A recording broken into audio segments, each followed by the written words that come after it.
We have seen how fire behaves. Now, let's watch what happens when a real chair begins to burn. Note that our chair is in a room surrounded by typical bedroom furnishings: a bed, pillow, bedspread, dresser, wall hangings, draperies, and carpeting.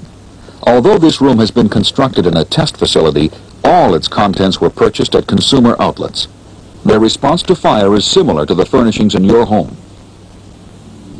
An electric coil, acting like a carelessly dropped cigarette, is heating this upholstered cushion, causing smoldering. Smoldering is slow combustion, taking place on the fuel surface. Smoke is present without flame. Smoldering can sometimes go on for hours before developing into flaming combustion. Although smoke develops slowly in this phase, given enough time, it can fill a structure and kill occupants before any significant flaming is present.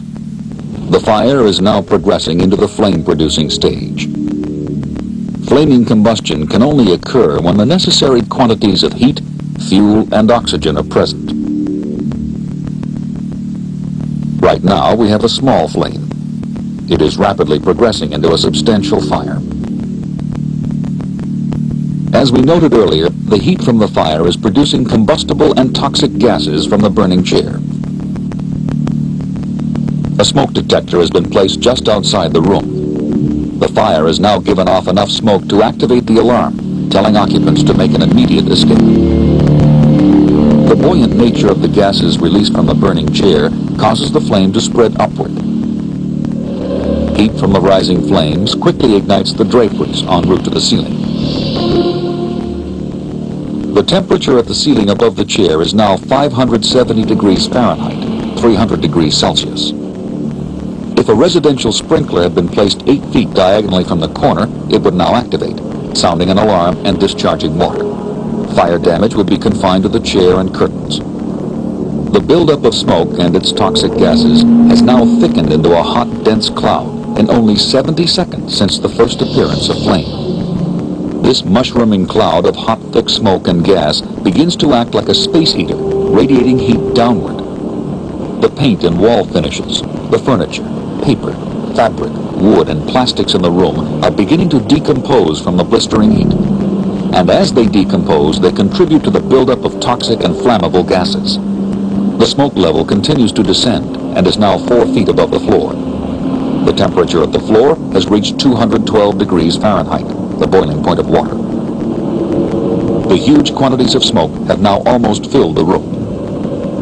The flow of hot air and radiant heat from the layer of smoke have combined to raise the temperature of everything in the room. The carpeting and other furnishings are now so hot that they are ready to burst into flame. And then, flashover. Every flammable object in the room has almost instantaneously ignited. The combustible gases from the decomposing furniture are being consumed by fire. The room itself is an inferno. From a tiny flame on a chair to a room totally involved in fire took only 2 minutes. Carbon monoxide and other toxic fumes are now being generated in tremendous quantities. The temperature inside the room is 1,400 degrees Fahrenheit, 760 degrees Celsius.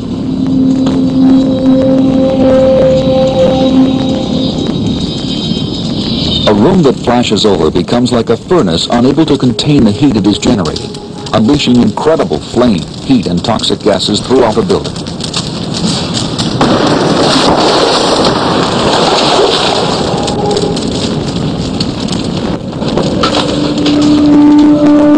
You are among the few who have seen this phenomenon and lived to tell about it.